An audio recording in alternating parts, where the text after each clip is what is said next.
Hello. Hi. This works. So, can you guys in the back hear me?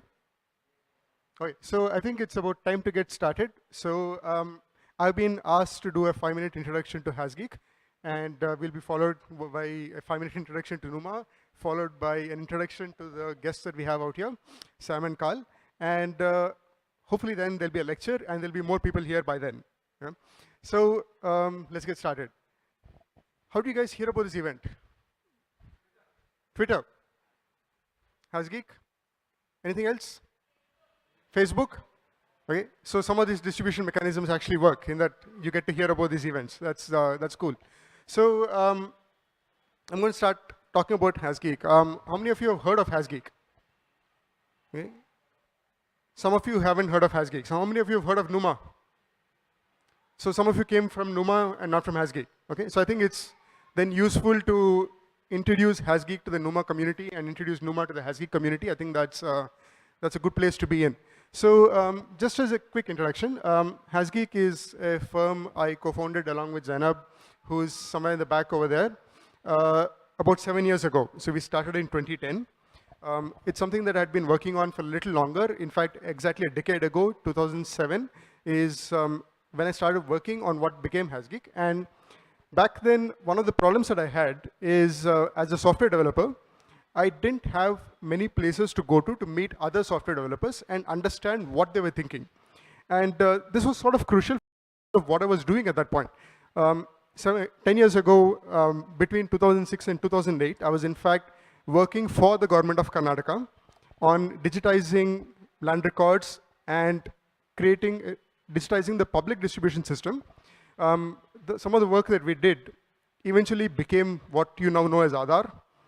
Except Aadhaar started in 2009, but it was informed by the work we were doing in Karnataka back then by collecting biometric information from residents, creating a citizen database, working on the technology that powered all of this and so on. My work was not on biometrics. My work was on citizen services. So I used to help run telecenters where citizens could access information.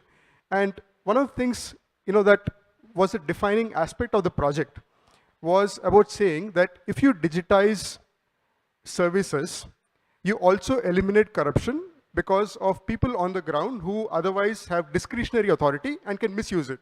And this was the recurring thought behind the process. But one of the things that I realized working on the technology project is ultimate decision-making authority came from the programmers, not from the bureaucrats. While the bureaucrats set the direction and said, this is what we should do, it was ultimately a programmer who would say, but this is technically feasible or not feasible. Okay? And so a programmer's awareness of their own capabilities would ultimately inform the direction in which any of these projects went. And to me, this was somewhat horrifying because I was sitting in a situation where if something does not work, somebody on the ground has a very significant life event as a result. Like you're denied access to your own property. You probably miss getting a crop loan. You probably have downstream effects in the fact that you can't grow your crops for the following year. If a computer network fails, you've wasted half a day commuting to some government office waiting for being delivered a service, and they just say, computer's not working, come back tomorrow. And for me, sitting in Bangalore, talking to the people who would develop the software, explaining to them that you can't tell me that you will think about this problem and come back tomorrow when you're in office. Because today somebody is on the ground unable to access the service. And what struck me most about them was these were people who were doing their jobs, working in the conditions that had been defined for them in the sense of saying that you report to an authority, your working hours are 9 to 5, you're supposed to do everything. So it's not like they were doing anything wrong. It's just that they did not realize the significance of what they did. They were doing a job, but people's lives were affected by what they did. And what struck me was their decisions were what everybody else had to go with, but they did not realize the impact of their decisions because, one, they had limited understanding of technology. All of us have the problem.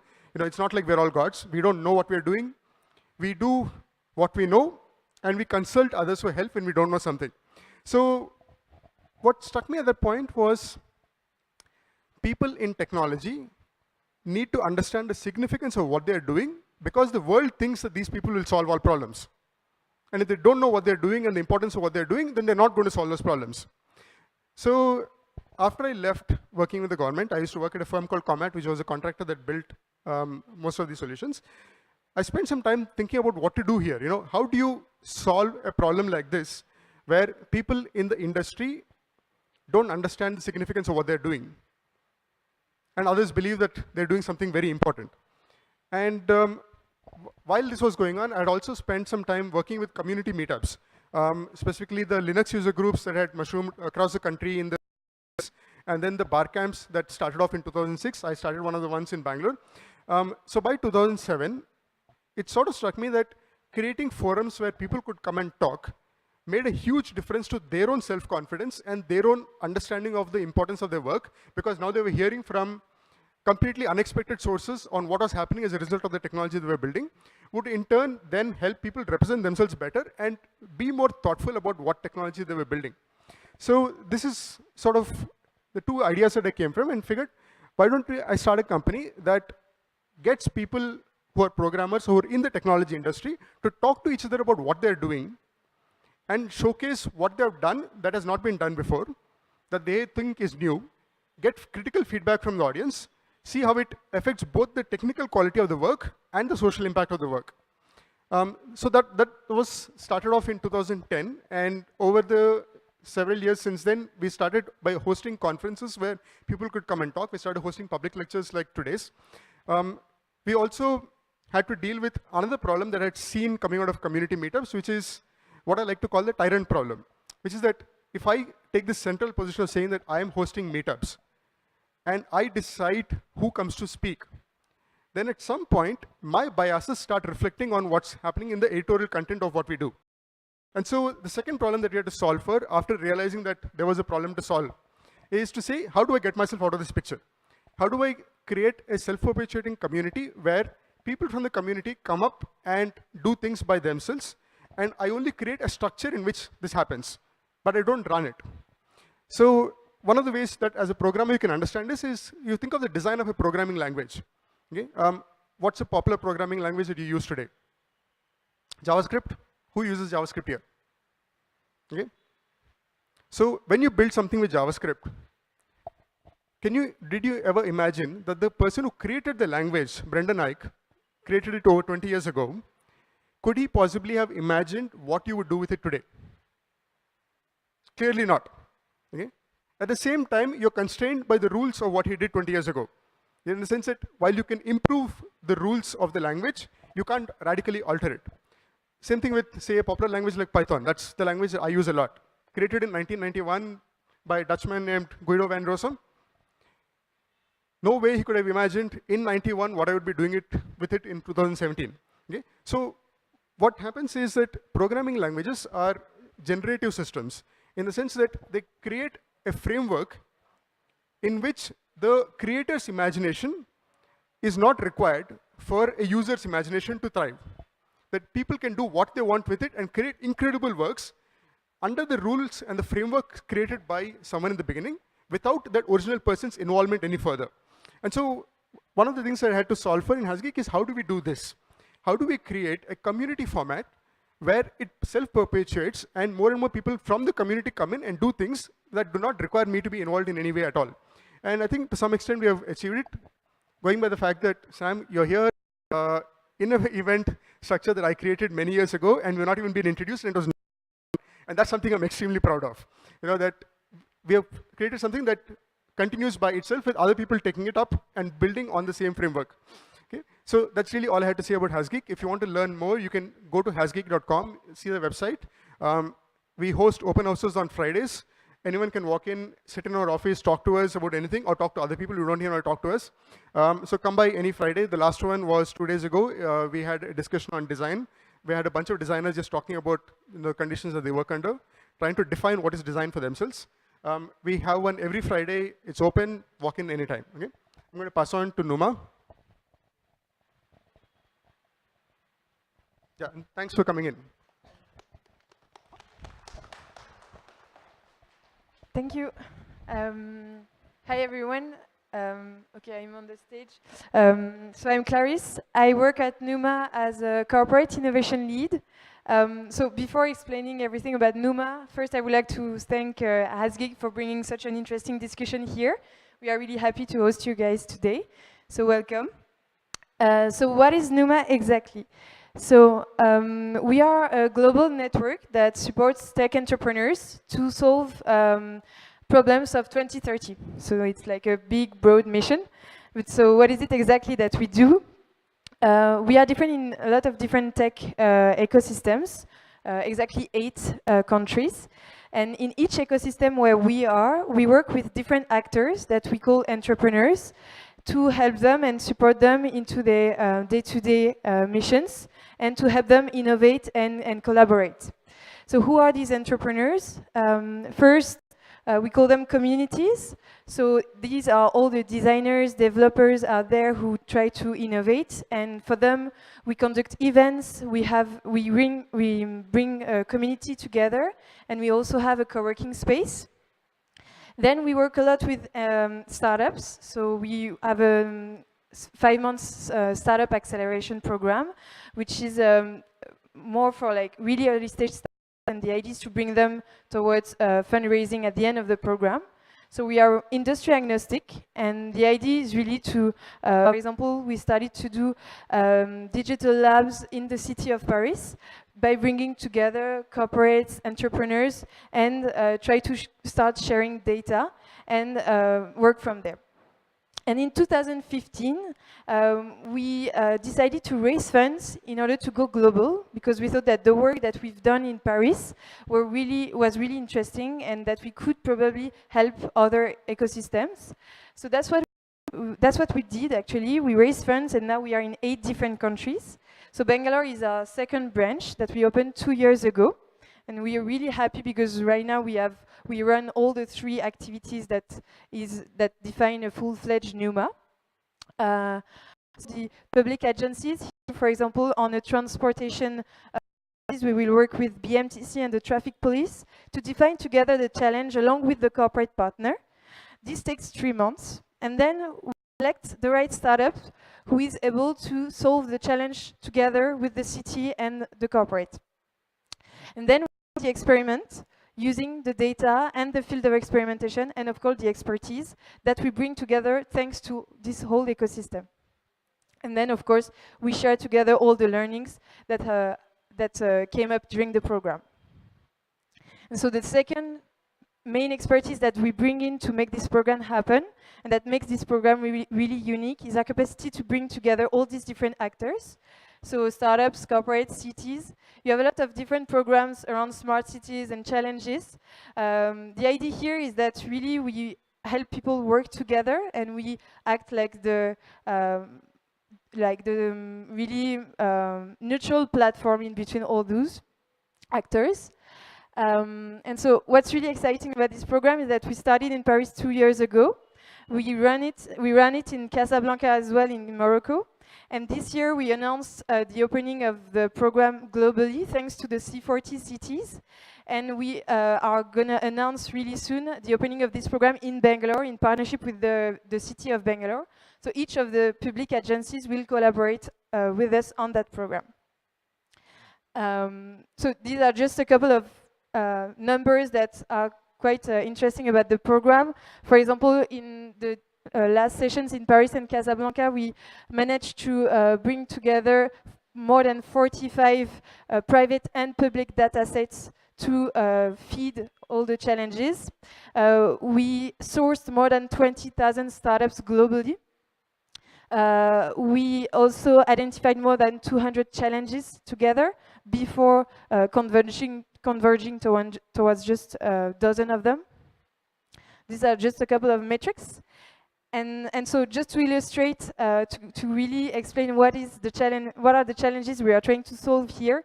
For example, we had one on urban planning in partnership with Cisco and the city of Paris. So the idea is that the city of Paris is trying to change the whole planning of a lot of different squares in Paris, more than 20 squares in Paris. And they reached out to us to understand what was the best way to do that. And we decided to do a challenge on how to use the data that is produced on that square to kind of understand the flows of the people and the behavior and how they felt about being in that square, in order to then better organize and plan the construction work that was going on that square. So we worked with, for example, Cisco data on that, as well as open data provided by the city of Paris. So another one, for example, was on understanding the tourist flows in the city of Paris, in order to really bring like dynamic models to understand how the city can adapt to the flows of tourists. And so we worked for that with SFR, which is one of the big telecoms in France. And we got data from MasterCard and Uber as well to understand the different flows according to the different data that were available to do that.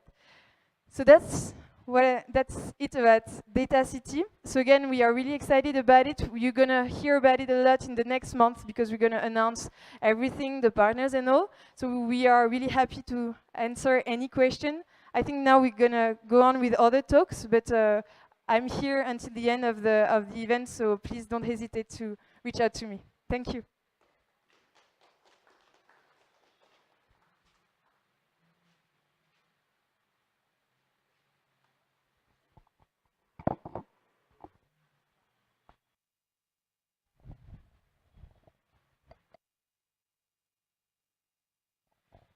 Thanks, Clarice. Our next speaker is Tej. He's from Data Meet, and he's talking about opening up data in India.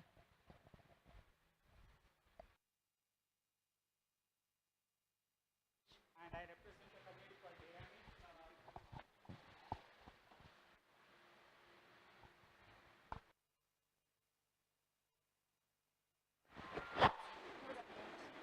Meet. On mute. Okay. My name is Tejesh, and as an image and stuff, I'm not usable. So as community, what we have done over the years is like, if you see the GitHub of Data Meet, you could see that we have parsed or scraped most of the PDF data.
ठीक है. Yeah.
Hello, everyone. My goodness. We'll resume in 2 minutes.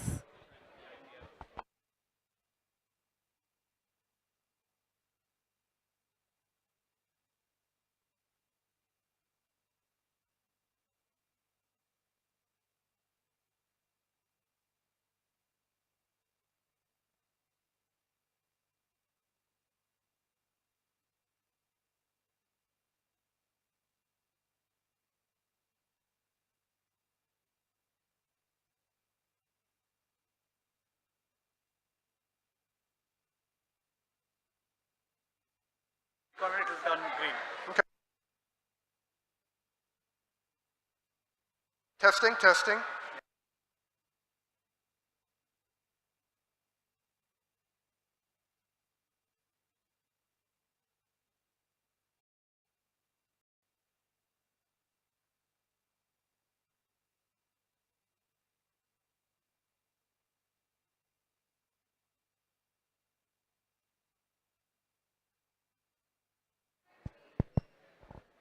Okay, I can just stand here, right?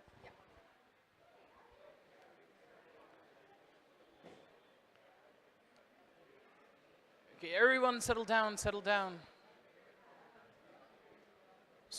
A little closer. That's much better. Okay, hello, I'm Pranesh Prakash. I'm one of the co-founders of the Center for Internet and Society, which is a non-profit public policy research organization. And because of my background in the open data and government transparency communities, I have been asked, and I now have the distinct pleasure of introducing Sam Pitroda and Carl Malamud, two people I really admire. Dr. Pitroda is known to every person here in the audience as the one person who, for more than the past 50 years, has been at the forefront of the information and communication technologies and innovation revolution in India. As a close advisor to Prime Minister Rajiv Gandhi, he led not just the PCO revolution, which he's justly famous for, but as having astutely seen communication technologies as a key to development, also led technology missions on everything from water, literacy, immunization, dairy production, etc. And in the first UPA government, years later, he was again brought on board as the chairman of the National Knowledge Commission, where whose recommendations on everything from open access to scholarly literature, open educational resources, free and open source software, we at the Center for Internet and Society would often cite back to the government in trying to engage them and trying to spread these gospels as they were.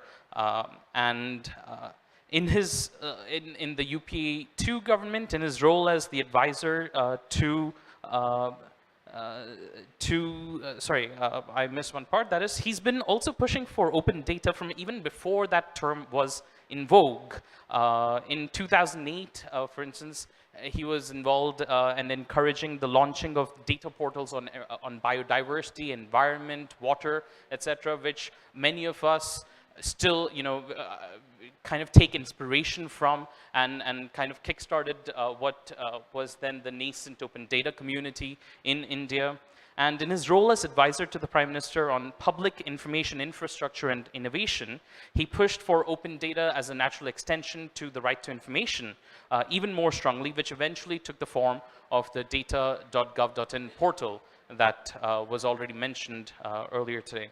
His thinking on development, on education, on innovation and technology has profoundly impacted the India that we live in today. So I, for one, am very grateful for one more opportunity to hear Dr. Pitroda, and I'm very glad that he's here with us.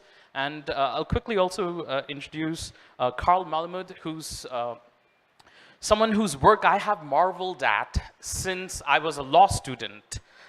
Many years ago. His work through publicresource.org in liberating US court cases and databases from the SEC, from the US Patent Office, is the stuff of legend for copyright nerds like myself and for people working in the government transparency movement.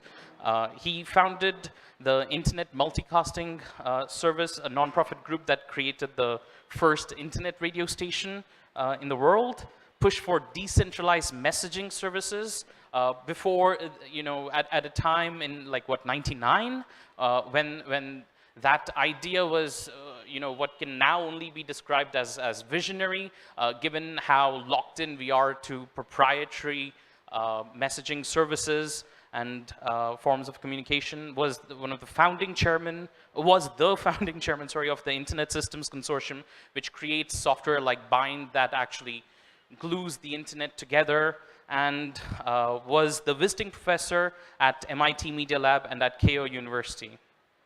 As those of you who follow him on Twitter know, he has read more of Mahatma Gandhi's works than probably anyone here in this audience, and something that most of you wouldn't know is that while on a visit to Thailand in 1987, he got to taste, first thing from the airport, I believe, many kinds of exotic fruits he'd only heard about earlier. Things like, fresh rambutans, lychees, and the very pungent, potent smelling durian fruit. Inspiration besieged him, and he created the durian cheesecake, which with his friend, the food critic Bob Halliday, who then wrote about it in his column, and this mixture of East and West then went on to become a popular hit, not just in restaurants in Thailand, but in many places across the world. And he is one of the most interesting people that I know. So I feel very honored to be introducing them here today and to be able to hear what they have to say on right to information and right to knowledge. So please give them a big round of applause. Thank you.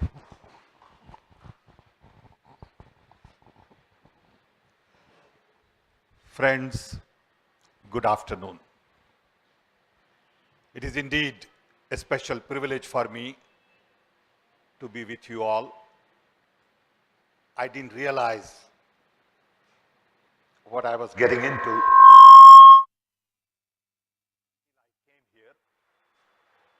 Carl told me that we have a meeting this afternoon,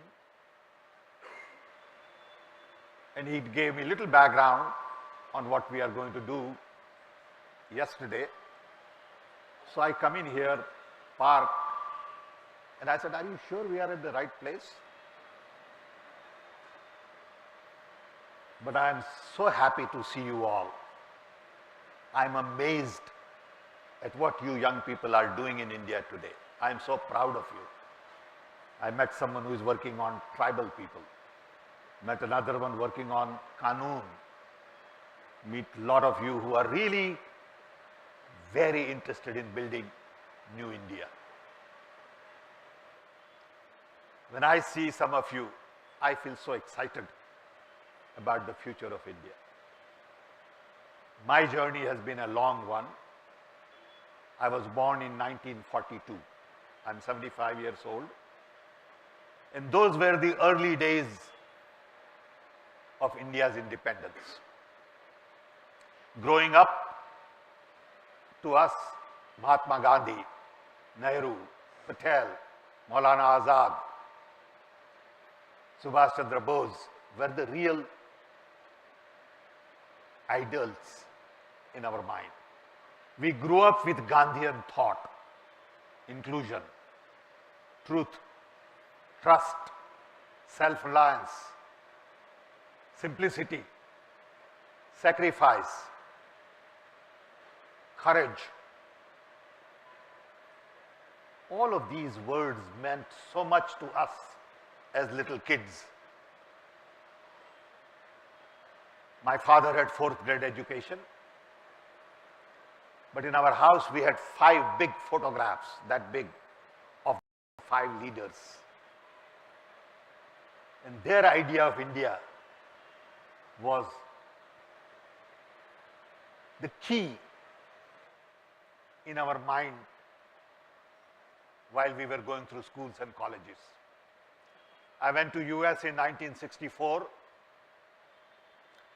and as I learned a little bit there in 60s, I realized that there are 3 fundamental issues in India: disparity, demography, and development. And I also realized that to really overcome these, first we need connectivity. In 1979, I came to Delhi and couldn't make a phone call to my wife in Chicago. This was from 5-star hotel. So a little bit of arrogance, a lot of ignorance said, I'm going to fix this damn thing. And I spent next 10 years of my life trying to fix India's phones. Rajiv Gandhi gave me the political will, and I felt without connectivity, there is no start. Then we had 2 million telephones. It used to take 15 years to get a telephone connection. You may not know, but your grandfather would know. Your father also may not know. And today, we have 1.2 billion phones. We are a connected country of billion. The key question is, what do you do with this connectivity? Second challenge was knowledge. And to bring knowledge in open domain, you need to use this connectivity and democratize information. So we started with Knowledge Commission, right to information, right to knowledge. All of these things didn't mean much to people we were working with. They had no idea of what is that we were talking about. I remember when I started my work in telephones, there were so many critical front page stories in India saying, why are these foreign return guys trying to fix India's phones when you need to worry about food, agriculture? And my answer to them was, I don't know how to fix agriculture, find somebody else. I know how to do my job. I can try to fix phones. I don't guarantee I'll be able to do it. But every little thing in India matters. You do what you know how to do best. Somebody else knows something else. And we all add little drop here, little drop there. And then hopefully it adds up. All the things that we dreamt of many years ago, you are really making it happen. Without your support, all our work will be lost. Nobody will even understand. To me, open government is the key. open data is the foundation. So when Obama came here, he and I spent half an hour, and I tried to explain to him what we are doing in India by putting more fiber to connect rural India. We connected him to Rajasthan. And when I explained to him the kind of platforms we are trying to build, connectivity platform, GIS, UID, data centers, cyber security, applications, he was amazed. He said, Sam, how do you all think about things like this? And my answer to him was, if we don't think like this, we cannot build new India. It is very difficult to build new India with old tools. The only hope we have is to use new tools and our younger talent. I am a firm believer in young talent in India. When I started CDOT in 1984, average age of the organization was 23. They were the brightest kids, hardworking, sincere, honest, committed, courageous, dedicated, nationalist, and they made things happen. People used to say, why are you hiring only young? I said, because they are fresh, they are full of energy, enthusiasm, and they are not corrupt mentally. We have lots of problems in India, but we have lots of challenges. So when people tell me about problems in India, I tell them, you don't need talent to identify problems in India. Nor do you need talent to identify solutions in India. You really need courageous people who are willing to give something, to go back and do something for the people of India. We have a long way to go. There is work cut out for next 50 years. For last 40 years, I have been saying, best brains in the world are busy solving problems of the rich, who really don't have problems to solve. And as a result, problems of the poor don't get the right kind of talent. India is the only country where you will find talent comparable to anywhere else in the world that would have some feelings to solve the problems of the poor. India is the only country where you will find solutions to lift 400 million below poverty line, and then that solution can be applied to other parts of the world. We are a land of contrast. Anything I can say about India, you can say exactly opposite, and you are 100% right. And that is the beauty of India. Diversity is a fertile ground for innovations. And we are the most diverse country in the world. You go to Northeast, they don't look like so-called Indian. I remember once I was in Mexico and I was looking for Indian ambassador. I was a keynote speaker with 500 people, and somebody said, Indian ambassador is coming. So I went to receive him and I couldn't find him. Finally, I said, where is he? The guy said, oh, he was waiting for you. He's sitting in the front row. I go and he looks like Chinese because he's from Northeast. And even with my background, I sort of assume that if he's an Indian ambassador, he should look like me. That is the beauty of India. India has so much to celebrate. But I worry at times when I look at the India of today. When people try to curb information, when people spread lies on social media, attack freedom, it bothers me. And that's where you all come in. You have to really preserve this turf, at least in the cyberspace, for development for everybody. No untouchability, no differences. Doesn't matter program is Harijan or Brahmin or Hindu or Muslim, we don't care. We are inclusive in every way possible. Information is for everybody. Today, the kind of discussion that goes on in India is so very petty. We really need to raise the level of conversation in India. I'm doing a book right now.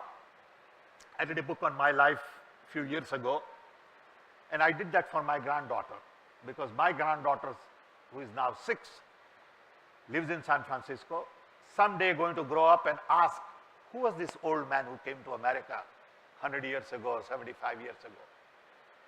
And whatever her father, who is born and raised in US, tells her is going to be very different, because her father has no idea of the kind of poverty I came from. He cannot even comprehend that I was born in a small little tribal village in India, where my mother delivered 8 kids all at home. No doctor, no nurse, no hospital, no pharmacy, nothing. No schools. And even if I tell them this, they think Dad is making it up. This cannot be reality. It is that India we have to change. If we don't use technology to lift 400 million below poverty line to something respectable, we haven't done our job. We don't want to build an India where there are more billionaires. If they are, more power to them. I have nothing against them. But I want to use technology to transform everything in India. And that can only come from knowledge. That can only come from people like you. That can only come from openness. To me, information brings about openness, access, accountability, network, democratization, decentralization. All of these things are Gandhian. If Gandhi was to arrive today, he would be so happy to meet you.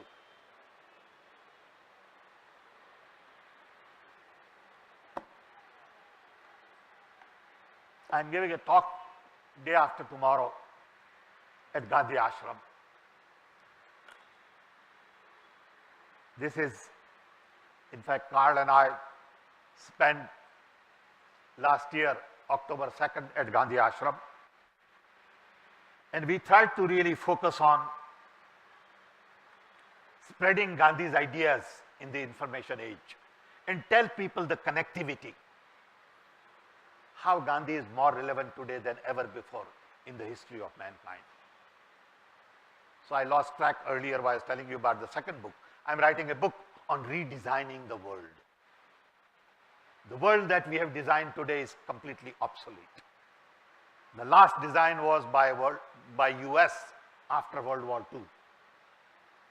UN, World Bank, NATO, IMF, GDP, GNP, per capita income, balance of payment, democracy, human rights, capitalism, consumption, and wars. All of these things don't make sense anymore. GDP don't mean a damn thing, but we still follow it. All of the measurements today can benefit from big data, cloud computing, analytics. Then it was not possible. So you said gross GDP, and everybody agreed. Today you can go and zero in on so many little details because you have huge data to analyze. I'm so happy that someone here is taking all the data from the court, putting it on web. I fought for 7 years with all our Chief Justices. Every new Chief Justice appointed, I will call him next day, go to his house, we'll have tea with him, and try to convince him that why does it take 15 years to get justice? Why can't we computerize all your courts and get justice in 3 years? And he would say, yes, Sam, we agree with you, Mr. Pitroda. We are all with you. Terrific idea. Let's do it. And then nothing will happen. And in 8 months, there'll be new Chief Justice. So I go to him again. And he would say, you are so very right. We are going to do it this time. With all good intentions. They mean well, but they can't do it. Why does it take 15 years to settle a court case in India? With all the expertise you have, it can be done in a year, maybe 2, maybe 3. So you need to use IT everywhere to transform. You got to transform the very fabric of this society. From homes, to work, to police, to court, to government, to education, to health services, agriculture, and your tools are basically information, information, information. Through information, knowledge, wisdom, action, and courageous young people to go do something. In India, you can write off anybody who is above probably 45, including me. They are just not equipped to handle this world. Everyone in India talks about the past. Nobody talks about future. It's all about Ram, history. Immediately somebody will talk about Hanuman, somebody will talk about another god, or will say this was our heritage. Nobody talks about future. Our heritage is important. We are proud of our heritage, our art, our culture, our music, and we are trying to computerize a lot of that. You know, about 50 years today. You are sitting with gigabits and terabits and so much processing power just in your cell phone. And this is changing India. But it has to change in the way you want it to change, not in the way somebody sitting in US wants it to change. We need local content, local applications, local solutions, Indian version of development and not Western version of development. It's too bad that everybody wants to be like US.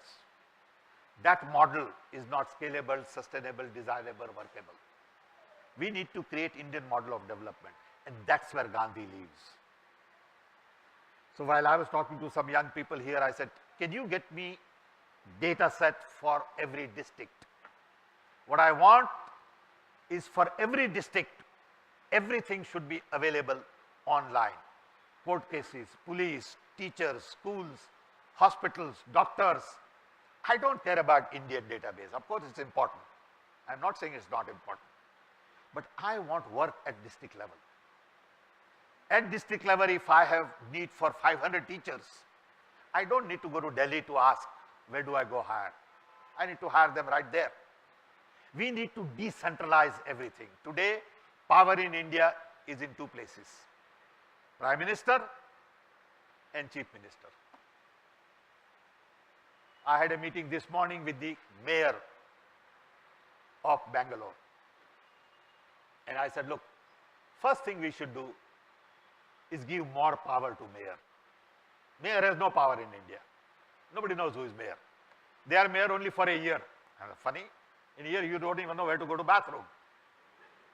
You know, you need 3-4 years to figure out what you are supposed to do. But the reason behind 1 year is we don't give you time to figure it out. So we can do whatever we are doing and you go cut ribbons. So I told him, let's push to get mayor 5-year term. Same thing in district. District head is who? Collector. There is no elected member at a district level. Why can't we have district level developmental model through all the stuff you are doing to really decentralize?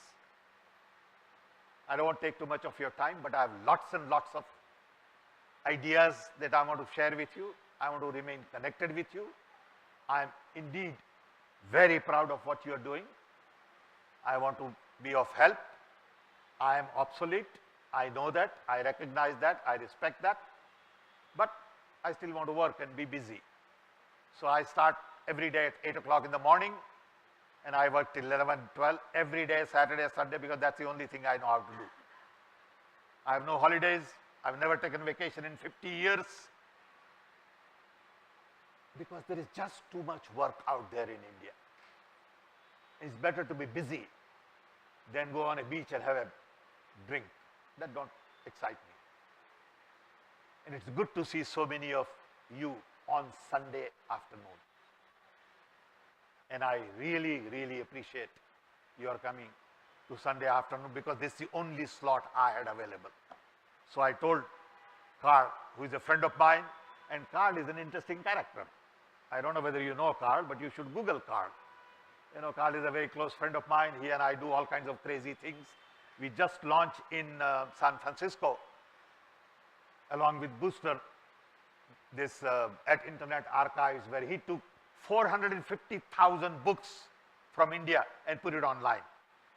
Government of India panicked and said, wait a minute, how can you do that? It's a copyright. We said, don't worry, if they sue us, we'll decide. We'll worry about it. Because government of India is not going to tell us what to read and what not to read. And you need people like that globally to confront the system. Carl and I decided once to take all the Bureau of Indian Standards and put it online. I don't know whether you know, Bureau of Indian Standards cost 14,000 rupees in India and 1.4 lakh for foreigner.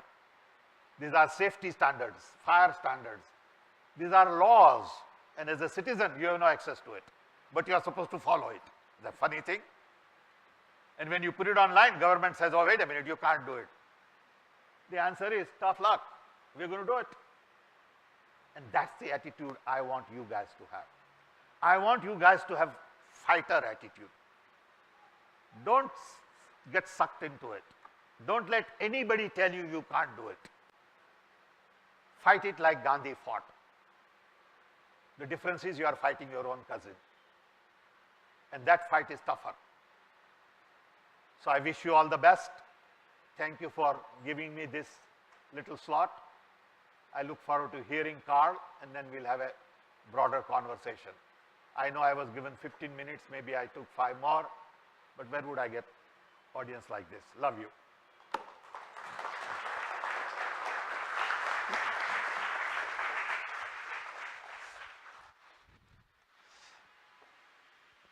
Well, thank you, Sam. Can you hear me? Good. This is a beautiful facility. I want to thank Numa for hosting us, and especially Hasgeek for organizing this event. Sanjay Ramesh especially has done a wonderful job coordinating things. Thank you, Pranesh, for that very nice introduction, and Srinivas and TJ for your very instructive presentations. And of course, Sam for dragging me to India again. It's a great pleasure to be here. So I have a strange profession. I am a public printer. You may have heard of private printers, right? They do novels in Hollywood and they publish things. Public printing goes back many, many years.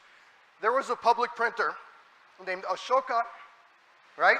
The emperor, the dearly beloved, who took pillars and edicts of government and spread them throughout India. And he did this so people would know the law and the Dharma, that they knew that animals should be treated properly, that different religions should be properly tolerated. In Rome, a couple hundred years before that, the people rebelled against their rulers and said, you have to write the laws down. You can't simply make them up every time we go to court. And they took the 12 tables of Roman law and they inscribed them in bronze and in wood, and they put them in every marketplace in the Roman Empire so the people would know what their laws are. And that's because public printing is something that belongs to all of us. It's different than private printing, where you do something to make some money, and then maybe 70 years later, or in this day and age, 150 years later, it enters the public domain. But public printing is stuff that we all own. And I've been doing this for 37 years in the United States. Everything from cultural archives. I put 6,000 government videos that the government had. We copied them, put them on YouTube, 50 million views. This stuff was just sitting there. Securities and Exchange Commission, it cost $30 to get the report of a public corporation, to get their IPO report, for example. We put it on for free. Hundreds of millions of people access that information. So about 5 years ago, I started working on Indian data. I continue to work in the US, but US and India are the 2 places I do my work now. And I maintain 5 collections. Photographs. The Ministry of Information has this huge collection of photographs that are online, but they're hidden. You can't find them. You pull up an index page and there's 1,000 photos on there. You got to click through to get the actual photo. So I harvested those, took 12,000 of the photos, slapped them up on Flickr. And these are amazing things. This is, you know, pictures of Nehru from 47 and 48 and 49, pictures of the Republic Day, celebrations over the years, 1,000 photos of people playing cricket, the Olympics, animals, the temples of India, just beautiful stuff. And there should be much more of this, and it should be higher resolution. Bureau of Indian Standards. The Building Code of India, 14,000 rupees. Every engineering student in India, 650,000 every year, need to consult this document. And they had to go down to the library and consult the one CD-ROM, or go to the library and get that one book. And we put it online, and we get millions and millions of views every month on those. And in fact, we have not been sued by the Indian government. We've been sued in the United States and in Europe by various standards organizations. But the Bureau of Indian Standards refused to sell us more. And the reason is because I sent them a letter. I was paying $5,000 a year to get the standards, and I ran it for a couple years, and they sent me a renewal notice. And I said, sure, I'd love to renew, and by the way, here's all the standards. Aren't they great? Can I give you the HTML? Because a lot of these standards we sent into India, retyped them into HTML, redrew the diagrams into SVG, coded the formulas into MathML, so you can see it on your cell phone. You can take a diagram, you can make it bigger, you can paste it into your document. So we're suing the government of India in public interest litigation. Srinivas Kodali is one of my co-petitioners. My friend Sushant Sinha, who is also here, who runs the amazing Indian Qanun, right, service of all the court cases, is my co-petitioner. Nishish Desai and Associates is representing us for free in the High Court of Delhi. And Salman Khurshid is our senior attorney on the case. We are before the judge again in mid-November. It's all papered over. The union government has failed to respond for the 4th time. We are hoping to get an oral argument and to win this case because in India, the right to government information is constitutionally based, and these standards are government documents that have the force of law. Third collection, Srinivas talked about it. The official gazettes, we're just starting on this one. We've got the Gazettes of India up. I've got gazettes now for Karnataka, Goa, Delhi, and a couple more kind of ready to start uploading, and we're looking around trying to figure out how to get the rest of them. Collection number 4 is Hind Swaraj. I went to see Sam one day, and he goes, you got a stick. I said, what? I pulled out a USB drive, and he sticks it in his computer, and he hands it back to me about 15 minutes later, and I said, what's this? Collected works of Mahatma Gandhi, all 100 volumes, 50,000 pages. And I said, well, where'd you get this? Oh, the ashram gave it to me. Well, what are they going to do with it? Well, they're going to put it on a website. And so I looked and I said, well, can I put it on a website? Go for it. Well, won't they be annoyed? I said, no, nobody's going to care. And so I put them online. And I decided, since we were doing that collection, all 100 volumes, and you can search inside of them, and you can download them as an ebook, I went to another government server, and I found the selected works of Nehru. But they were missing 3 volumes, so I got all those, found the other 3 volumes. Those are online, so we now have the most complete collection of the works of Nehru. The complete works of Ambedkar. Dr. Ambedkar was on the Maharashtra server. But again, they were missing the 6 most current volumes, so I took the stuff off the server, bought the remaining volumes, and we now have the most complete collection of the works of Ambedkar, again on the Internet Archive in the Hind Swaraj collection. There are 129 speeches from All India Radio of Gandhiji speaking. The last year of his life, every couple days he would speak after a prayer meeting, so you can actually listen to him speak in the last year of that amazing life. You can then go into the collected works and see the English version of that speech, and then you can go to the next day and see the letters he wrote, go see the next speech he gave. It's an amazing walkthrough. We went to the Doordarshan archives and took Bharat et Khoj, the discovery of India as told by Nehru from the 1980s, and all those episodes are now online. For several of those, we've added subtitles in Telugu, in Urdu, we have 5 languages available as subtitles, and we'd like to do the whole thing that way. But I want to talk about the Digital Library of India, because that's the current hot button that we're working on. So there was this government server that had 550,000 books. At least that's what they said they had. And a year ago, I was sitting with Sam. We had just finished our 1 week, and we were waiting for our late night flight to go back to the United States. And I was sick, and Sam was doing a million meetings. People coming, 63,000 books that I was able to successfully get. Some of them I couldn't get, some of them were broken URLs, but we got 463,000 PDF files. So this was December of last year. And in January, I did the upload to the Internet Archive. And these things take a while when you're doing that much stuff, and uploaded them. And so this collection, when I started looking at it in more detail, because I couldn't really tell until I actually had the data, this is books in 50 different languages. There are, I believe, 30,000 books in Sanskrit. There's tens of thousands of books in Gujarati and Bengali and Hindi and Punjabi and Telugu, you name it, it's all there. About half the books are in English and French and German, but it's a unique collection. Now, it had problems. When I went to mirror it, the server kept spitting out 500 errors. It kept breaking, and so my scripts kept breaking, and I'd go back the next day and I'd start the scripts again, and I'd be able to get some data, and then they'd lose DNS. Their DNS servers kept going down. And so you'd ask for DLI and it'd say, host not found. And so I started hard coding the IP addresses because that was the only way. What adventuresome on copyright? I looked at it and said, well, some of these are pretty recent. But that is you put them online, and if people start complaining, you say, okay, fine, I'll take that stuff off. So I put it online. It went online in February of this year. We've gotten, I think, 8.5 million views on this collection so far. So this collection went online. Google started seeing it. People looked at it. We had, a half a dozen people write to us and say, you've got my book there. Standard DMCA takedown in the United States. Not a problem. Fine, we'll remove the books.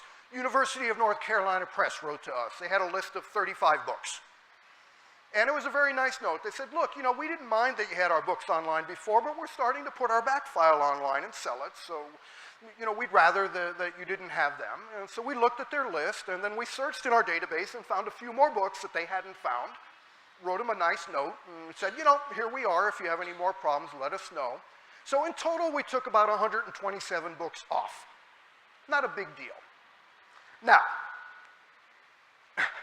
there was a guy in Russia who found his father's book on the Internet Archive, and he knew one of the professors that was involved in this Digital Library of India, and he freaked out. He was going to sue. He just got very, very angry. And in return, the professors that had started this project off, very senior people, freaked out as well, and they went to the government, and the government got all upset, and I started getting all these notes saying, you must delete all the books. You must get rid of them. And I was like, no, we're not going to do that. And so they actually took their server down. So we now have the only copy of the Digital Library of India on the internet. I've actually renamed it because they were worried that it looked like we were somehow, affiliated with them. I said, okay, fine, we are the Public Library of India. So they removed first they removed all the books, so you could search for the metadata, but you couldn't get the book. And then they took that down, and there was just this obscure notice saying, due to copyright violations, this is not available, we'll come back soon. And then the metadata became available again, and then the server disappeared altogether, and then the copyright notice came back, and now it's still gone. It's off the net. And what I understand is happening is a team of government officials has spread out to these 10 different libraries, these scanning centers where they got the books, and they're going through the list one by one, and they're deciding which ones will be available and which ones will not. And they told us that they will notify us which books should be available. So when they first freaked out, I went and looked at the system a little more, and their initial feeling was that we would remove everything. And I said, no, we're not removing 1 million views per month, 500,000 books. We're just not going to do that. And they said, okay, remove everything after 1900. And that would have left us with 60,000 books. And I said, why 1900? And they just made up the date. And so at first I said, okay, fine. I'll remove everything after 1923. And that left me with 200,000 books. And then I went through the remaining 250,000 that I had, and I looked carefully at that list. And you know, many of them were official gazettes, right? Or they were the works of Mahatma Gandhi, which we know does not have copyright. Or they were other things. And so after looking at that list carefully, I brought it up to about 314,000 books, which is what you can see now. And they still want to tell us to take everything offline, and I just don't think it's the government's job to tell you what to read and what not to read. And there's something even more important. Copyright is not a binary thing. So for example, all of those books I could make available to somebody who is blind, because there's an international treaty says that copyright does not apply when you make books available to the blind. It's one of the more progressive things in copyright law. At some point, there will be no copyright because copyright expires. We have no idea when that'll be. So we're certainly not going to delete them because eventually we can make them available. You may be familiar with the Delhi University case. And the Delhi University case cited the Copyright Act that says you can make it available in an educational setting for teaching between a teacher and a pupil. So we could make all of these books available within a university campus. So deleting the books is not the right answer. Managing the metadata and making it better, working on translations, doing better OCR, right? Because we can OCR some languages, but others we can't. Making it better, responding to copyright issues. One of the things with the DLI server when it was online, I actually tried writing them when I first started to mirror the thing. I didn't get any answers. And when the distinguished professor finally, came to me, he says, well, you did this without talking with us.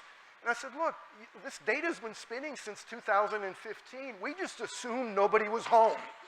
We assumed nobody was there. I would have loved to talk to somebody, but nobody would talk. And that's why I just went ahead and grabbed it. And not only that, these are books. Once it's on the internet, I can't hack your server, but if it's public data, and public data is something run by the government, then I have a right to take it and look at it. Now, I obviously bear responsibility if there are subsequent copyright issues, but we're ready to deal with those. So that library is online. Now, you may ask, why does this stuff matter? Why do you need public printing? Well, the world right now is in disarray. I don't know your feelings about the world now, but inequality of income has been growing, poverty, disease, hunger. India has a surplus of food, 200 million people don't eat, right? We can solve those problems. Climate change, these crimes against our planet. As you can see from global warming, this is not some far-fetched idea. This is real. This is science. Intolerance, violence against people of other religions, violence against people of other ethnicities, violence against women and children, intolerance against ideas. The horrific shooting of Gauri Lankesh here in Bengaluru. Fake news, right? Nazis getting on Facebook, coming up with fake stories, helping elect our president in the United States. And the question is, what can you do about something like this? I believe that every generation, every point in time has an opportunity, right? If you're technical and it was the early 1960s, you'd be like Sam. You'd help invent the digital phone switch or invent computers. If you were in the 1950s, you might have been working in aerospace. Same goes with social issues. There are things we can do, right? If you were living in the 1880s, you would be battling against involuntary servitude. You would be following Gandhi. I believe that our opportunity, the unmet promise, is universal access to knowledge. It's something we can do. We can make it happen. And the reason that matters is because a democracy is owned by the people. And the key to democracy is informed citizens. And so I believe the key to change, you can't solve global warming today, but if we all understand what's going on with our environment, I believe we will start to take actions. So I believe the key to change is two things. Now, Gandhi told us that one of the keys to change is love. When you see the Nazis, you don't go beat them up. One of the things I don't like about the current debate in the United States is we have the alt-right, right? And then we have people going in saying, let's beat up Nazis. Well, that's not the answer. Gandhi and King both taught us that love is the answer, but they also taught us something else, which is that if we want to change the world, they were invoking Justice Ranade here. If we want to change the world, we must educate ourselves and educate our rulers. And so both King and Gandhi, before they committed Satyagraha, they spent an intense amount of time educating themselves and then educating their rulers. Before Gandhi left for Dandi, for the Grand March, he spent a month in that ashram training himself and his fellow marchers. He sent petitions to the government saying, I am going to do this. And so I believe education as well as love is a key thing. Rabindranath Tagore felt that way as well. When Gandhi tried to remove basic education because he didn't like the British schools, Tagore published his Call to Truth, and he said, our mind must acknowledge the truth of knowledge just as our heart must learn the truth of love, right? You have to do both. And so I believe that knowledge is the answer to fake news, right? You don't solve fake news by censoring it because you can never do that. But you can have better news, you can have true news. If we want to solve the problems of economic opportunity, we have to take our government back, because that's the only way we're going to solve those kinds of problems. If we want to solve intolerance and bigotry, we have to educate our children to understand that that's not the answer, right? So that then when they grow up, they don't tolerate that. And society starts to change. And I believe that the propagation and diffusion of knowledge is the only systematic path to change. That's the only way you're going to change your government. But this isn't going to happen just by itself. Gandhi was a big fan of what he called bread labor. That comes from a Bible quote. And for him, bread labor at first was printing, right? When he went to the Phoenix ashram, everybody had to use that printing press. Every day, everybody did manual labor with the printing press. Later on, it was the spinning wheel. Well, today, Gandhi would say that coding open source software every day is bread labor. It really is. It's manual labor, and it makes your world better. You're making something real. The other thing that Gandhi taught us is about public work, that we must spend part of our time. It's fine to have a business. It's fine to make money. That's good. But we also, if we want to own our governments, which we do in a democracy, we have to be part of it. On the front of every one of the standards that I publish, there's a cover sheet. And it's got elephants, and it's got, logos and stuff like that. But at the bottom is a quote from the Niti Shatakam, and it says, knowledge is such a treasure which cannot be stolen. And I totally agree with that. Knowledge has to be shared, and I think that's our opportunity. So thank you very much. I think Sam and I will take questions now.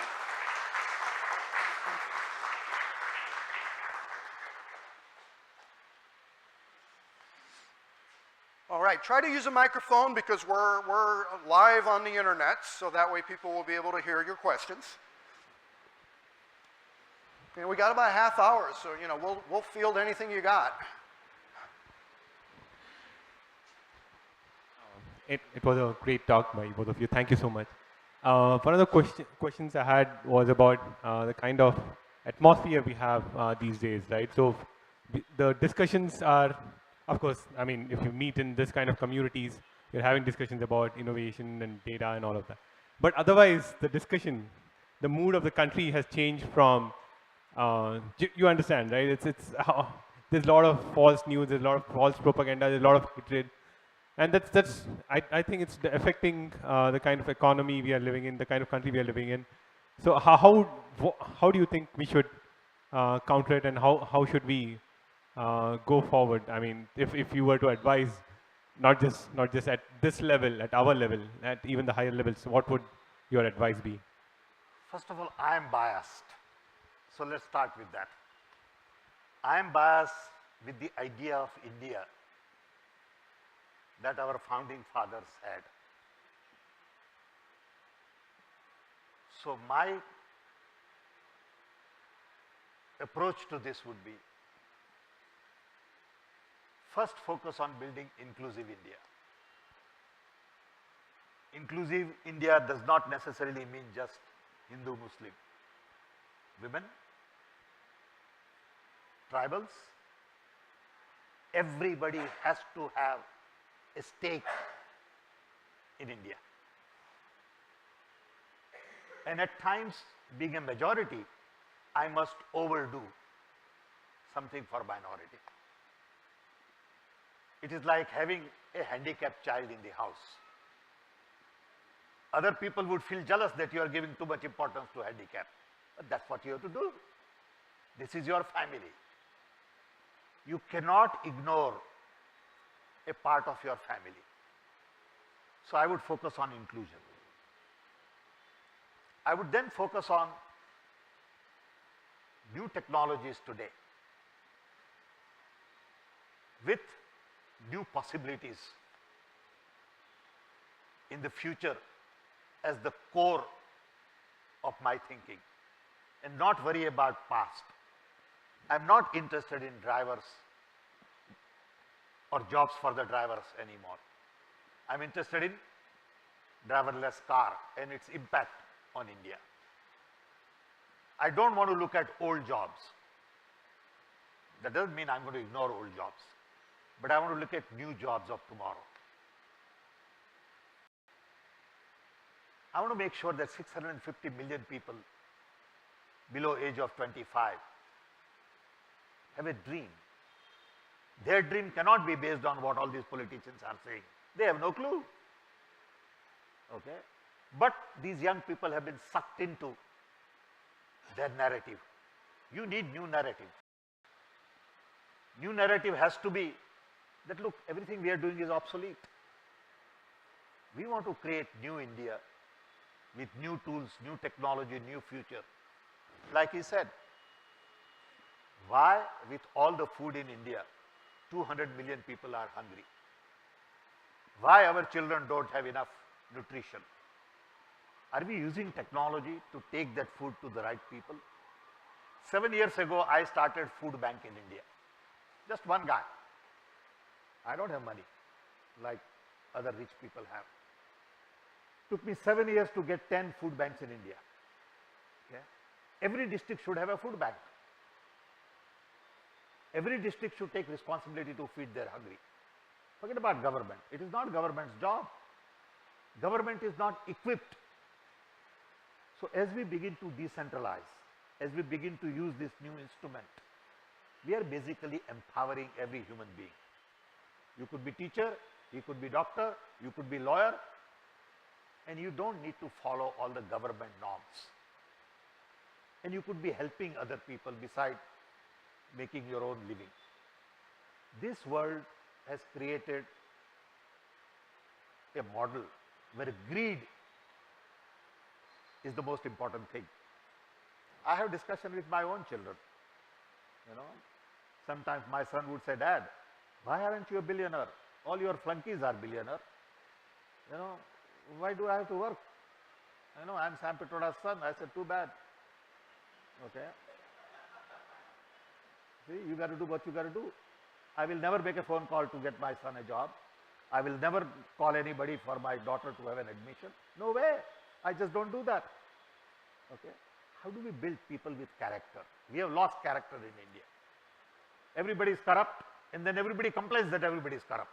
I mean, you are corrupt yourself. You have no right to complain. Okay.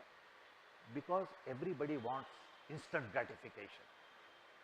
Nobody wants to put in. Dhirubhai Ambani was a good friend of mine.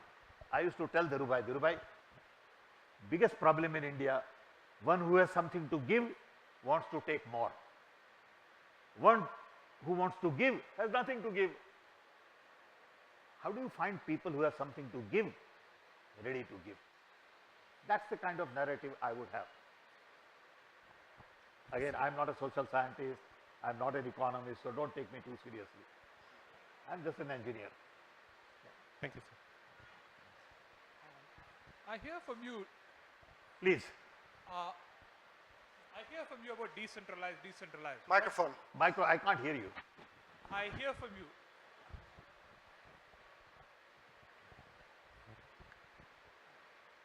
I hear from you about decentralized. But if you look at technology everywhere, technology is actually centralizing things. Whether you look at media like Gmail or Facebook or Instagram. Yeah, okay. Okay. The basic question is that I'm talking about decentralization, but technology is centralized. Including in India also, if you look at it, everything where it's becoming centralizing, right? So No, not true, And but- I'll finish it, right? When it becomes centralized, the worry of the people, as you talk about in districts and everything, they are struggling. And the person at the center thinks, I'm doing an amazing job. He doesn't care about what happens in the district because he says, my job is just to build the central technology and do technology. I just observe this, and when you said about decentralization, I think I agree with you, but I see the other thing. And you also talk about technology. So I just want to hear you here. Good question. First of all, on one hand, information is democratized. On the other hand, information is centralized. So you have this contradiction. Information is democratized because you and I can go get whatever information you want. Information is centralized because Google and Facebook has all the information we need. Okay? But those are two or few companies. But with information which is decentralized, I can do a lot for myself. I can find out that there is traffic in Bangalore. I can find out where is the next restaurant in Bangalore. So don't confuse decentralization with centralized information. Of course, I don't like centralized information. That's a separate issue. We can have a separate conversation on that. But information access helps decentralization of activities. Simple example would be, if I have vacancies for 5 doctors in district, I can find those 5 doctors in my local area because of information. Now, Google may have information on every doctor centralized. That's Google's problem. So don't confuse that. Okay. Unfortunately, because of centralized information today, best talent in the world is used to increase clicks. What a stupid thing to do. So you have the best brains in the world. What are you trying to do? I'm trying to get more clicks. So I'm going to create fake news so you get more clicks. I'm going to create some other package so you get more clicks. I was at Facebook office last week. I'm on the advisory board of MasterCard. So we had all gone. I thought I'll also go because I'd never seen their office. You go there and you see these thousands of kids, And one group of kids are working on this emoji. Okay? And they are so intense in their work, trying to define and change. Is it going to change the world? But they think this is a very important task. They are so intense, all hyped up and, doing great technological contribution, innovation. Come on, give me a break. But that's how world sees. Okay. So we have to really understand what is so very fundamental. Fundamental thing in life is really very simple.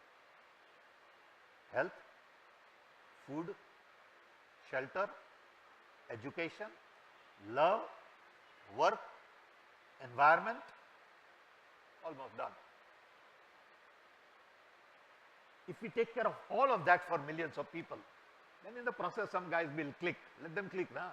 They'll go buy best of the best. I'm on the board of Institute of Design in Chicago. So best designers who graduate from this school, which is the largest design school in the world, will go work for Cartier, Louis Vuitton. So I told this dean one day, I said, Patrick, have you ever been to India? So Patrick said, no. I said, why don't you go to India and go to Dharavi? Patrick had no idea what Dharavi was. So I kept bugging him, and finally he realized that this board of directors is bugging me, so I better go one day. And Patrick is a great human being, great innovator. So Patrick comes to India, goes to Dharavi. And Patrick calls me from Dharavi. He said, Sam, this is a gold mine for PhD thesis. He said, I can get 20 PhDs from this place. He said, there are so many design challenges here. He said, I never thought that there's a design challenge in an environment like this.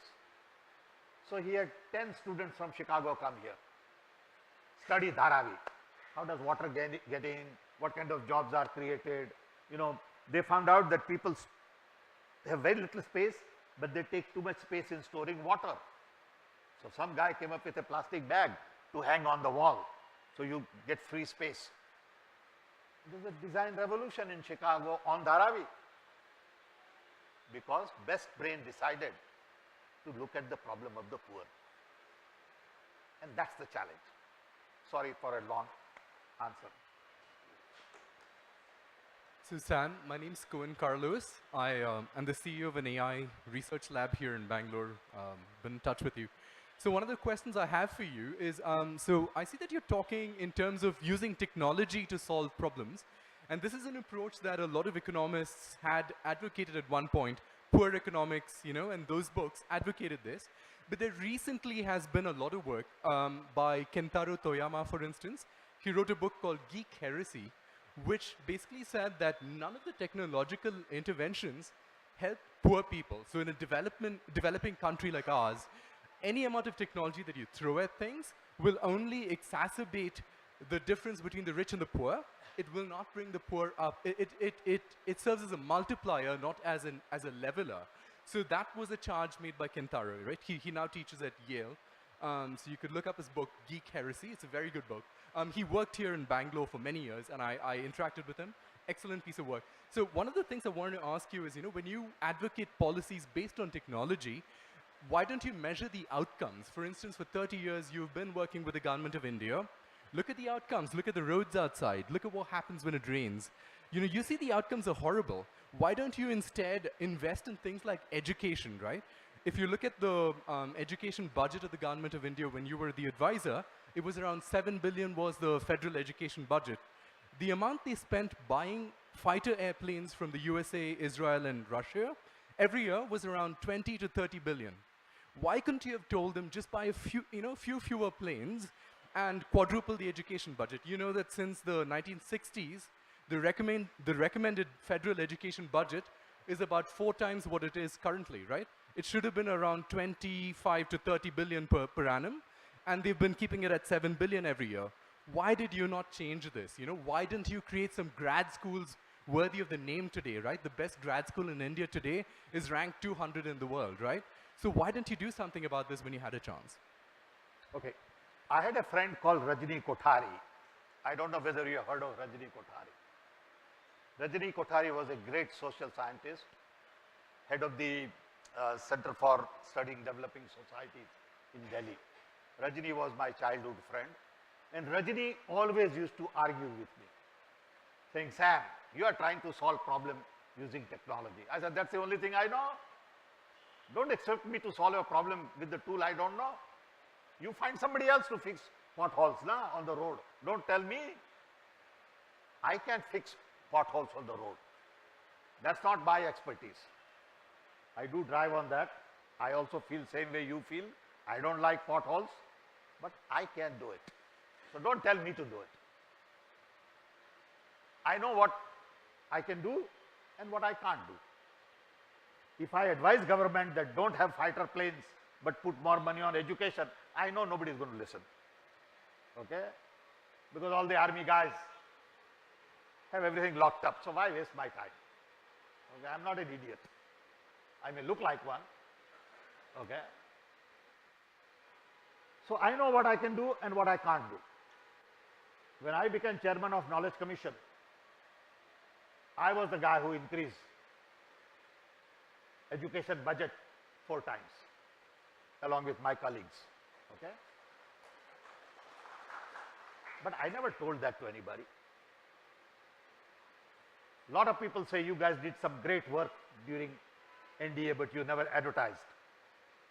UPA, but you never advertised. I said, look, my job was to do my work, not go on toot my horn. I don't do that. I don't have to tell people what I did. I'm not here for popularity contest. I don't need a vote. Okay? I have to do my work Even my own family does not know what I do. You'll be surprised. They have no clue as to I was chairman of Innovation Council, I was chairman of this, I did report on railway reforms. I have nothing to do with it, but I do it. So each one of us will have to decide what I can do and what I can't do. So don't expect me to solve all the problems. I am humanly not capable. I am not knowledgeable. I am not equipped. So find a civil engineer, bug him to fix pothole. Find a army guy, tell him to convince army guy to spend less on fighter jets. We specialize in identifying problems. And I tell people in India, you do not need talent to identify problems in India. You walk on the street, stand there for 10 minutes, you can list all India's problems. You also don't need talent to come up with solutions. But I said earlier, you need young people who have courage to go do it against all the odds. A lot of my friends from America want to come and help. And they are experts and they are great. Immediately they'll say, what will be my designation? You have no designation. Okay? You're Jhaduwala, go get it done. No, I can't do that. Will I get a car? Will I get a bungalow? What will be my title? You're finished. You can't make a contribution. Okay? You may be a great guy. You may have a lot of feelings for India. Are you really interested in solving a problem? Against all the odds, people will hate you. People will frustrate you. People will abuse you. You have to just love them. Okay?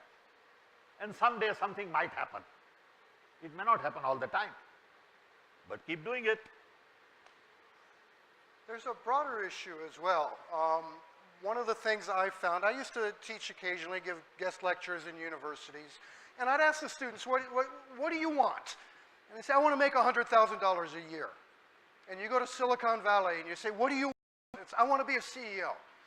And too many people are using... One would be useful to driver, to cook, to tribal people and all that. It's a technology. Television. Right, and I think that's absolutely correct. Especially in India, we now see with the UP elections or in the US, almost a weaponization of social media, a weaponization of ways that we always thought access to information would be a good thing. And in the intermediate stage we are at, thank you. At the intermediate stage we're at, we are struggling with that. How do you propose we tackle fake news by giving access to information, right? Access to knowledge. I'm pretty sure you know about this, but the way fake news is percolated in India at least is that different political parties would hire like dozens of party vendors, and they would sit on the computer and write scripts and troll, or sit on the computer and write scripts and like do stuff, right? Or like WhatsApp forwards and stuff like that.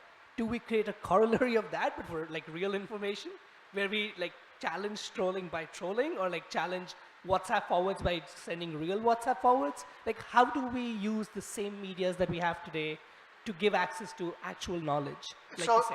So I think here is the answer to fake news. It's tempting to say we need to stop fake news. We need Twitter to censor the fake news and throw away all the Nazis. But the problem is, how do you know what's bad? Because sometimes you look at something and you say, this is bad, and it turns out it isn't. I think the answer to fake news is good news. And I think when you go to the store and you buy your daily newspaper, you have a choice. Do you buy the Hindu? Do you buy the Hindustan Times? You buy the newspaper that you believe in. And I think the answer to fake news is two things. One is better good news. And then a way, when you're looking at something, you know how when you're on Google and you're about to go to a bad site and it says, warning, warning, this might be a phishing site. I think a plugin that, you can choose which of the plugins, but when you're looking at something, maybe there's a little ding, ding, ding that goes off saying, 10 people have said this is total nonsense here. And you can judge for yourself, but, here's an alarm. If journalism students, for example, spent their time looking around the net and logging their opinions of what they think is right and what is not, maybe they're wrong, and I have access to that database. When I'm looking at a site, maybe I can get a clue as to what I'm looking at. And if I'm educated, maybe I'll look at that and say, oh, that's just total nonsense. But you know, it is more than fake news. Yeah. Let me give you one example. You know, there is a court case in India on National Herald, okay, where I am one of the accused by Subramanian Swamy. And I have no problem going public on these kinds of things. So first of all, it's a fake case. There is nothing in it. It's all bogus. But people in India believe that we all have done something wrong. Because the news was that there is 1,200 crore worth of land we have gabbled. Come on, give me a break. Okay. So what he does is there is a summon on me that has to be served.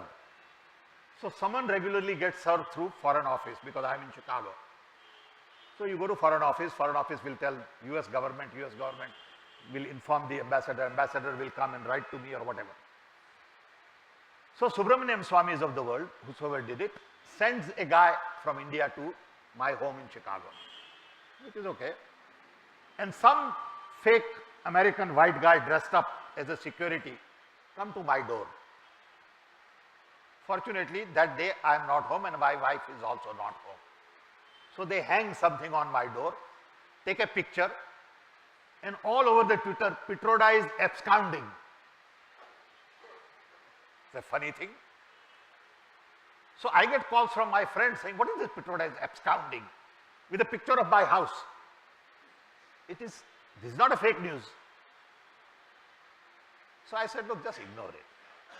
You know, you laugh at it. Okay. How could I be absconding from my own house where I have lived for 53 years? But the little guy who doesn't know anything says, Pitroda is like that. He always absconds. You know, he's basically corrupt because he has all Congress party money. He was friend of Rajiv Gandhi. They have 17,000 crores.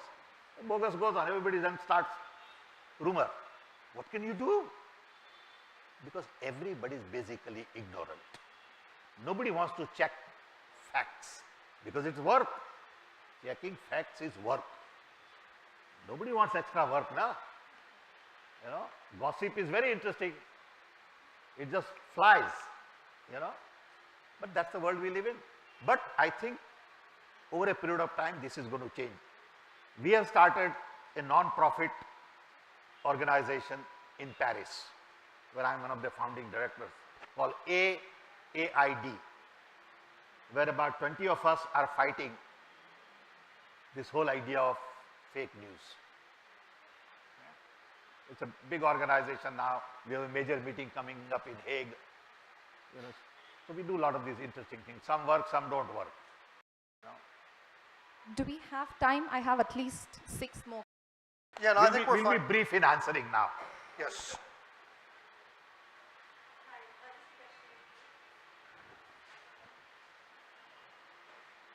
I think we need better technology Hello. for microphone. There you go. You got to put the mic right up to your mouth. Eat it. So this is a question for both of you. Thank you so much for your talk. So I teach a discipline called Digital Humanities, where basically the heart of what we do is talk about how technology is not neutral and how it is a top-down, hegemonic, centralized, kind of part of our culture that we are not looking or examining the values behind. And I find in India, a lot of the rhetoric around, say, things like Make in India or Digital India are this kind of very techno-utopian, techno-deterministic way of looking at the way technology can help us. So how do you think it would be possible to teach the values behind technology in places like engineering colleges, for example, where there is, as you're saying, the best brains being kind of deviated towards places like Google, and to get them to understand the kind of history of how technology has authority baked into it. So I'd be really interested to hear any responses you have. I believe that code is law, and when I teach engineering students, I want them to read the request for comments and understand how the internet works.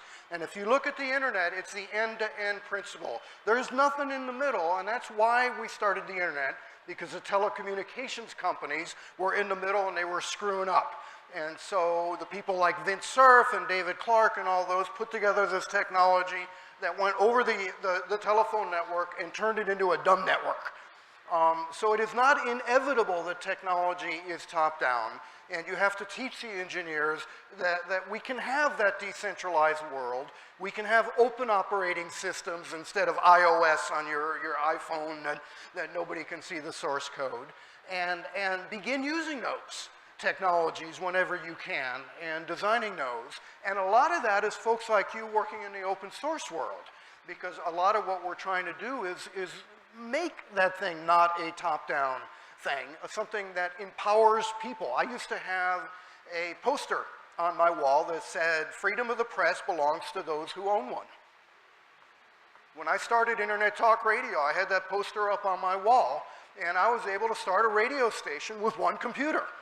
And at the time, it cost millions of dollars to start a radio station. So I think we can change that, and part of it is up to the engineering schools to educate their students that it doesn't have to be go get a job and work for Facebook. There are other things you can do with your life. Same thing with civil engineers. You don't have to build skyscrapers. You can build homes for the poor. But at the end of the day, there are a few fundamental issues that you need to really learn. Discipline, analysis, creativity, respect for other ideas, ethics, openness, simplicity. These are all Gandhian ideas. Just learn 10 things to do in life. Everything else will follow. Truth is a very simple idea. Trust is a very simple idea. How many people trust each other? What does trust mean? But we are never taught these things. And we get caught in this very complex ecosystem, and we are searching for simplicity. Can't find it. Okay, short questions and short answers, okay? Okay, I'll try to keep it short. So given that you have been working on copyright for so long and been doing all these, let's say, guerrilla interventions like this Digital Library of India, but the copyright regime in general has been turning into one direction, like the term keeps increasing. Do you see any ways of basically, or any hopes of getting it back, the copyright term shortening back? What kind of interventions can be made for that? Is there any cracks in that armor of, like, so now it's 70 years. Is there any, with TPP it will become life plus 70 years. Is there any hope of getting it back to 50, 40, 30? I believe copyright reform is something that must happen. Copyright has gone way, remember, copyright is not there to give you a living as a writer. Copyright is there to provide an incentive to create knowledge for people. And as part of that bargain, you get limited rights. And we've turned that into this infinite copyright term. Copyright reform is something that people all over the world have been working on. We haven't been very lucky so far, but I think as people understand the importance of information, which is the world we live in, they're going to realize that information must be available to a much broader swath of people. And when you do that, the world changes. I learned that when I put government databases online, right? You know, when the patent database was a private thing, it was only patent lawyers that used it because it was expensive. I put it online, and millions of engineers started, you know, reading the patent database in order to understand what's there. So that was a long answer. No, I'm taking a picture. Okay, next question. I got a next question for both of you. So when we say that we need to follow Gandhi and his ideology, it's very hard. I mean, you can follow Gandhi in certain ways for good, but not everywhere. And when we had this discussion at the Gandhi Ashramam, we were discussing how to bring Gandhi onto the internet, digital democracy, Gandhian democracy onto the internet. I still couldn't find an answer. Did you find something? How could we propagate it further? I missed the question. What is the answer you are finding? How do we spread Gandhian philosophy on the internet? Use Gandhi better on the internet? Oh, I think it's pretty straightforward. Okay. Spread truth, trust people, be open, love everybody. That's Gandhian. And for you to follow Gandhi, you don't have to follow everything. Let me give you one example. In '89, I was to give a convocation speech at Calcutta IIM. So I go to give a speech and I never prepare my speech. I just say whatever I feel like. So, but you have to have a written speech. You know, I'm giving a convocation speech day after tomorrow in Ahmedabad. I don't have a written speech. So I go there and I'm in my mood and something clicked on Gandhi. So I said, look, you don't have to follow Gandhi everywhere. You could wear jeans, drink scotch and still be Gandhian. Next day headline in the paper, Pitroda said Gandhi drank scotch and wore jeans. That's okay, you know. So you have to see it in that light. Okay.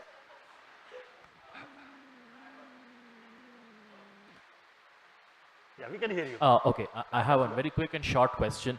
Given that the next billion users of the internet in India are going to come from mobile, how do you see the open data project that you're engaged in? Like, how do you make sure that you'll reach the next billion users on mobile who are using a smart and a feature phone?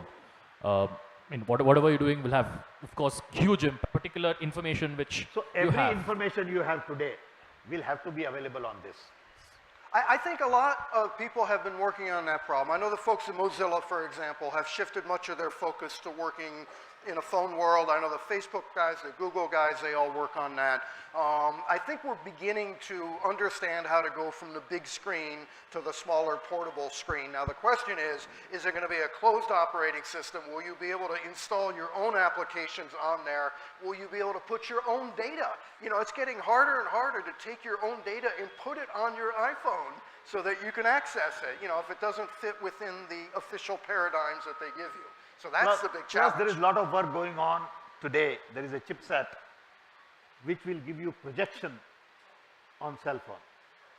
Okay. I have one prototype where if you have a small screen and you have 5 friends and you want to see something, you just project on wall wherever you are and there will be big screen. You know, and that's the answer. Hi, out here in the back. So I want to pick up on the fake news discussion that was going on a few questions ago. So, you know, Facebook has come under scrutiny in the US because of their role in the elections over there. And fake news on Facebook is something that was clearly an outcome of the algorithmic bias. You know, it was something that the algorithm selected for and amplified. Fake news in India, on the other hand, happens on WhatsApp. The social network is different. It is not an algorithmic propagation, it is a user propagation. And yet it's the same company, it's Facebook. But I see nobody holding them to account, saying that they control the platform, they have the ability to do something about it, and they don't even care. It's only in the US that after severe criticism, because you got that chap over there, you know, as an outcome of Facebook, that there is some talk of Facebook needing to do better. Yeah, but what happens in India? I mean, the thing is, so the question is, don't we have a responsibility to speak up more about Facebook's responsibility to fix their fake news problem in India on WhatsApp? What makes you think Facebook cares in the United States as opposed to simply fielding a couple of senators' questions? Well, they will be forced to, you know, for whatever, to the extent that at least they're under public scrutiny. Out here, nobody even thinks of Facebook as being the responsible party. No, but you should speak. Of course. I should speak. We all should speak. That's not going to change Facebook, I can tell you that. Yeah, it just, okay. So my but concern we is have to do our job. We're not speaking, you know, that's what I'm worried about. I think some of these companies pay experts $150,000 to generate fake news. I'm telling you, I know it. And not only that, companies like Facebook, I would say on occasion encourage that practice. I'm not saying they're evil, but you know what their metric is? Revenue. Yes. That's what they care about. Exactly. That's the only thing that's important. And I think it's important that these companies maybe face up to their social responsibilities, that the users demand that, and if they don't get it from Facebook, you know, we should start looking at other platforms. A lot of these platforms that looked great, like MySpace, they're gone, right? Facebook isn't necessarily going to last. Uber may not make it, right? They seem to have totally blown it. So these big monoliths may not last that long, and they won't last if we don't let them. If we don't like the way they behave, we need to find another platform to work on. But the shame is that we have not been able to develop our own local platform. Nobody talks about that. Yeah, but that's much harder problem. India does not have our own operating system. India does not have any social network which is unique to India. Look what Chinese did. No matter how you look at Chinese, they got all their stuff. We could have done it. Well, we do have a hike messenger that nobody uses. Say it again. Hike. Hype? Oh. It's a WhatsApp of India. Yes. So yeah, so the thing that I want to get to is users leaving WhatsApp because of fake news sounds like an extremely unlikely proposition as far as my reading of this room goes. You know, we all know that WhatsApp is a problem because of the fake news that we keep getting on family WhatsApp groups. But the solution isn't to leave WhatsApp, because we will leave it, but our family won't. And they will continue to propagate fake news. Oh, look, you can't delete it right now, okay? But we can educate ourselves, and we can look for the alternative. I used to use a variety of platforms, and I started to like Twitter, and I've used it for probably the last 8 years. I'm getting a little tired of it, and I'm looking around for alternatives. You can't solve these problems overnight. You see, I have been promoting this idea. This is where I want to get to the actual question. Before I forget. Yeah. You know, at my age, you tend to forget a little quickly. I have been promoting this idea, and he and I have spoken on it, is we should split internet into two. One, someone who is willing to identify himself. And two, someone who is going to hide behind. All the fake news come from people who want to hide. Fake news don't come from people who are wide open, saying, I am Sam Pitroda and I am promoting fake news. So if when internet protocol was written, we didn't have cell phone. So internet protocol was written for a fixed line.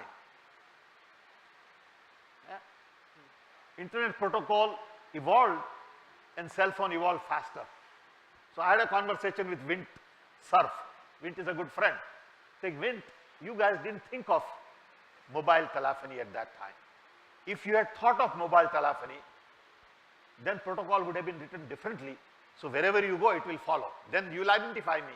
See, he wants authentication. He wants reliable. Yes. Now, he wants to allow anonymous do you endorse that position? But he wants the ability to say, this is a real person, and I know it's a real person, and therefore that person can get to the banking account, and I know this person did that. Security and authentication have always been the holy grail of the internet, and we've always failed. We've always failed. But it's something we need to work on. So there are solutions there. But again, it comes down to us demanding a new way of doing things. Also, what was that? What was that? I missed it. Aadhaar. Aadhaar. Should you require Aadhaar to use the internet? Yes. Okay. Also, I want to ask if you endorse this position, that is authentication mandatory for someone using the internet. Do you endorse that position? That you should be authenticated to use the internet and publish? That is the one solution. That's what I'm saying. Yeah. So that I know that you are a real person. I know that whatever you will say, you will own up to it. You may say something wrong and you will be sorry for it. That's okay. Okay. Yeah. And so would this solve fake news, given that you have Donald Trump putting out fake news regularly, completely under a verified identity? Look, there are people paid in political system. I know of rooms, 200 people who just do nothing but spread fake news. Yeah. Okay, look, that's a really hard problem, and it's an important problem, and you raise a good question, but and I don't know the answer answers. also. I don't know the answers. But I know we got to work on it. So, more questions? Yes. Yes. Yeah, hi. So provided the premise is a little bit off the radar from what the discussion has been going on, provided the premises of India and the thoughts of decentralization and the politics in this decentralization, what are your comments on that? How would that work in a decentralized atmosphere, the politics, how would it, I have a very weird fear that it would again hamper it. So what are your comments on that? See, it depends on what you call decentralization in politics. To me, decentralization in politics imply elected officer at not just panchayat, but at district. Elected officer in the city and given power to them. Today, mayor has no power. District collector has all the power. There is no elected officer. So to me, that is decentralized politics. Whether at this higher level, group of people elect this leader or that leader will take little more time in India. But that leader should be also elected. Today, none of the parties have democracy. None. Okay? I don't know how they become leader. They just become leader. And they are high command and they are all over. I don't understand this. Okay? But they have captured. So democracy has been hijacked everywhere. What is happening in US? Democracy has been hijacked. And when they hijacked it, they stole your government. You own your government. It's a democracy. And part of the problem is that we haven't taken that back. But there's a very interesting difference. In US, when democracy gets hijacked, institutions don't get hijacked. In India, when democracy gets hijacked, institutions also get hijacked. Well, our entire federal government just got hijacked. Say it again? The entire federal government got hijacked. Yeah. Okay. But still, American institutions are pretty strong. Yeah. Hi. I think, one of the questions is on ethics. Someone comes and does a public service, like you did a public service. You Eat the microphone. You have to eat it. Eat it. Yeah. Okay. You talked about public service, you talked about Subramaniam Swamy, you talked about openness, right? Today, I also find a lot of people coming out into the public service. I also hear how there's a conflict of interest in what they are doing. Do you have a guidance to them, guidance to people? Yeah? When you say youngsters, they see two type of people. One is someone like Sam Pitroda who came some time back, provided C-Dot. I had a cousin work there in the early times. When you said 28, I'm 40, so I can associate saying that yes, that was true. But at the same time today, what people are seeing is, hey, someone is coming to the open source, not free software, open source, doing something, selling the whole thing across to someone, making money, right? So using others' thing. For example, I had a question to you. You built the whole great internet archive. It looks awesome on one side, but there's a fear coming in the mind. Hey, if with a lot of hits and clicks, will you sell it to Google? Because Google will find the indexing to be very good, and Facebook and Google would both compete, and Microsoft, Gates would also compete with the same, right? How are we going to have a ethics? And when we talk about Gandhi, the ethics and everything comes into picture too. So, I would like your views on it. Apologies if it was a wrong question in this audience. So first of all, what he is doing is non-profit. So he can't sell his website to Google. Okay, so and even if he sells, he won't get a dime. Not only that, we have a corporate policy. We don't own intellectual property. We have none. Okay. Okay, I want to clarify that first. Otherwise, he won't be my friend. Okay. Two, when I came to India, I had to make a choice. Do I want to build a business or I want to lose my shirt and make a contribution? That choice was mine. I decided I'm never going to make a dime in India. No business, no salary, no bank account, no ownership of Dhirubhai Ambani stock or any stock, nothing. Okay? I have no bank account, I don't own anything, even today. Not only in India, even in US. Okay? Because I don't need anything. My wife buys my stuff. If she says, your socks are fata hua, she'll buy new socks, I wear new socks. Otherwise, I don't care. I look weird anyway, so it's not going to make any difference. Okay? So you have to make that personal decision. Somebody might say, I will get a government job and I'll make a lot of money. That's a personal decision. You and I can't stop that. Okay? So ethics is something very personal. Ethics cannot be institutionalized. Once some news reporter asked me, he says, what's your view on corruption? I said, I have no views on corruption. But I can tell you one thing. I am not corrupt. 100% guaranteed. But I can't say the same thing about my wife.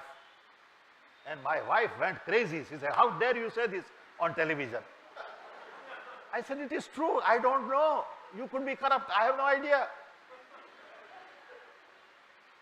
I can only take responsibility of myself.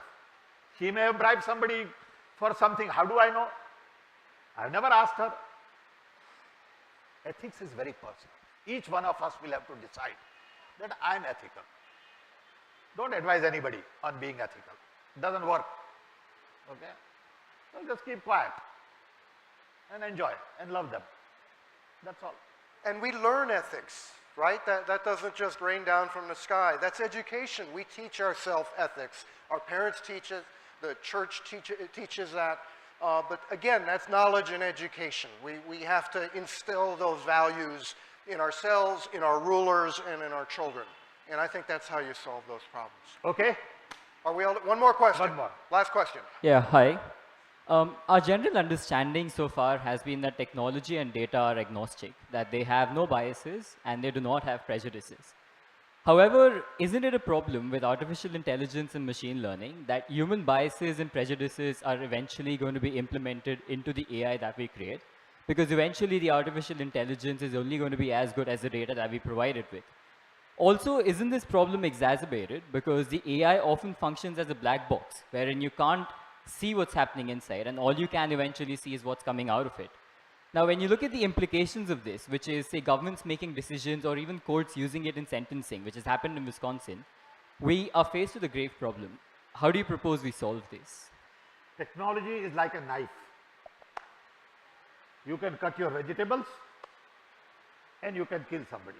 You take a pick. Do you want a knife or you don't? We have selected to have knife. Technology is exactly in the same category. There is good use, there is bad use. Some will use it properly, some will use it improperly. But technology is a great equalizer. I used to say, and I still say once in a while, that technology is the greatest social leveler, second only to death. It can equalize two human beings. If you have a smartphone, I have a smartphone, you can do the same thing I can do. Okay? Then it doesn't matter. You have access to phone, I have access to phone, we are equal. So technology has some good part and also has some bad part. You know, if somebody is watching pornography on cell phone all day, what can I do? More power to him, I don't care. So let me conclude with that black box thing, because I think that's important. Robots are black boxes. AI is a black box. iOS is a black box. I think one of the important things is we need to know how our infrastructure works. We need to know how the things that are important in our life work.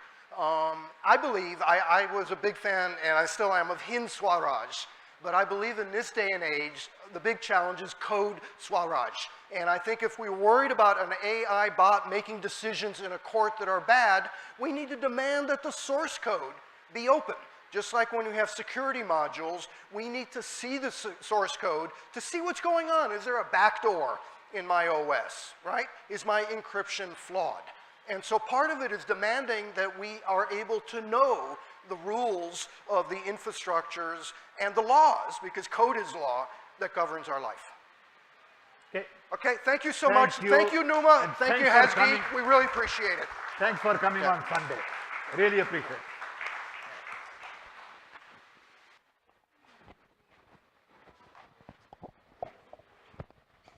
Thank you everyone for coming today.